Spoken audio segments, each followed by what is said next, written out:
Hello everyone, welcome to this channel. So ম্যাকআউটের যারা যারা ফার্স্ট ইয়ার সেকেন্ড সেমিস্টারের স্টুডেন্ট আছো, তো আজকে আমরা এই ভিডিওতে কথা বলবো ম্যাকআউটের ম্যাথামেটিক্স 2 এ নিয়ে। ঠিক আছে, ম্যাথামেটিক্স 2 এ অনেকেরই আছো যারা মেনলি সিএসআইটি ব্রাঞ্চ থেকে বিলং করো বা রিলিভেন্ট ব্রাঞ্চেস থেকে বিলং করো, তাদের এই পার্টিকুলার সাবজেক্ট আছে। এবার ম্যাথামেটিক্স 2 এ এইবারে কোন কোন টপিক থেকে আসার বেশি চান্সেস আছে বা সাজেস্টিভ যদি বলো যে এই টপিকগুলো থেকে মোস্টলি কোশ্চেন্স আসে, তো সেই জিনিসগুলো আজকে আমরা ডিসকাস করবো এই ভিডিওতে। যে ম্যাথে 2 এর কোন কোন টপিক আছে যেখান থেকে মোস্টলি কোশ্চেন্স মানে দেখা যায় প্রতিটা সেমিস্টারে বা প্রতি ইয়ারেই আমরা দেখেছি।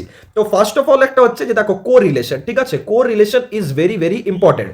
কোরিলেশন থেকে বা রিগ্রেশন থেকে কিন্তু প্রচুর কোশ্চেন্স আসে প্রতি বছরের সেমিস্টারেই, তুমি দেখবে বা রিসেন্ট যে ইয়ারের কোশ্চেন প্যাটার্নগুলো আমরা দেখেছি সেখানেও কিন্তু সেম জিনিস ভিজিবল। আচ্ছা, সেকেন্ড কি? সেকেন্ড হচ্ছে তোমাদের প্রবাবিলিটি ডিস্ট্রিবিউশন। ঠিক আছে, প্রবাবিলিটি ডিস্ট্রিবিউশন মানে ওই পয়জন যে ক্যালকুলেশনসগুলো আছে সেখান থেকে অনেক কোশ্চেন থাকে, যেমন দেখবে ওই ফ্যাক্টরি রিলেটেড বা কার হায়ার রিলেটেড যে প্রবলেমসগুলো আছে, তো সেই কোশ্চেন্সগুলো কিন্তু আসে প্রতিবারই। ওগুলো ইম্পর্টেন্ট, তুমি দেখে যেতে পারো পরীক্ষার পয়েন্ট অফ ভিউ থেকে বা এখন থেকে প্র্যাকটিস করতে পারো। এটা ছাড়া কি আছে, বাইভেরিয়েট যে ডিস্ট্রিবিউশনসের অঙ্কগুলো সেগুলো ইম্পর্টেন্ট, মানে ধরো কনস্ট্যান্ট সি ক্যালকুলেশন বলে দিল, ওই অঙ্কগুলো ইম্পর্টেন্ট। বা এটা ছাড়া হতে পারে কন্ডিশনাল ডেন্সিটির যে অঙ্কগুলো থাকে না, function of Y by X, তো this questions are also important. ঠিক আছে, আচ্ছা এটা ছাড়া যদি বলো যে দাদা মানে ডেফিনেশন টাইপ বা থিওরিটিক্যাল কোশ্চেন কিছু আসতে পারে, তো হ্যাঁ থিওরিটিক্যাল তুমি এখান থেকে দেখে যেতে পারো। ধরো মিন মিডিয়ান মোডের যে ডেফিনেশনগুলো হয় সেগুলো ইম্পর্টেন্ট। ঠিক আছে, মানে ডেসক্রিপটিভ কোশ্চেন আনসার্স বলছি তোমাকে। গ্রুপ ফ্রিকোয়েন্সি যে টেবিলসগুলো হয় ওখান থেকেও মোটামুটি কোশ্চেন ইম্পর্টেন্ট। এটা ছাড়া আননোন ফ্রিকোয়েন্সি, ধরো আননোন ফ্রিকোয়েন্সি কোনো একটা পার্টিকুলার ধরো মিডিয়ান বা মোড দিয়ে দিল, সেখান থেকে বলে দিল যে আননোন ফ্রিকোয়েন্সি ক্যালকুলেট করতে।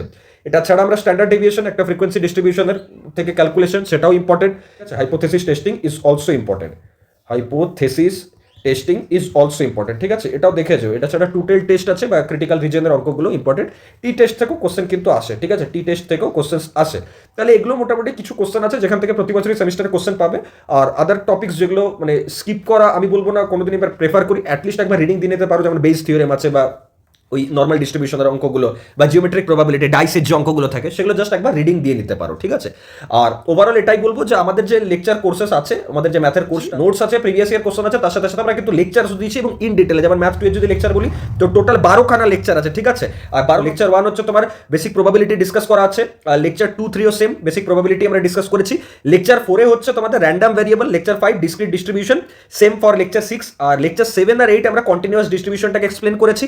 লেকচার 9 হচ্ছে বেসিক স্ট্যাটিস্টিক্স, লেকচার 10 হচ্ছে কোরিলেশন, লেকচার 11 হচ্ছে র্যাঙ্ক কোরিলেশন আর রিগ্রেশন স্যাম্পলিং, এগুলো আমরা এক্সপ্লেন করেছি লেকচার 11 আর 12 নম্বরটা তো বললাই যে এই হাইপোথেসিসের উপরে কিন্তু কভার করা আছে। So it's the overall course মানে ডিটেলস। তোমরা যারা যারা এনরোল করতে চাও তাড়াতাড়ি যাও, Sourav Chakraborty play store app আছে, গিয়ে এনরোল করে পড়াশোনা কিন্তু শুরু করে দাও। দেখা হচ্ছে নেক্সট ভিডিওতে।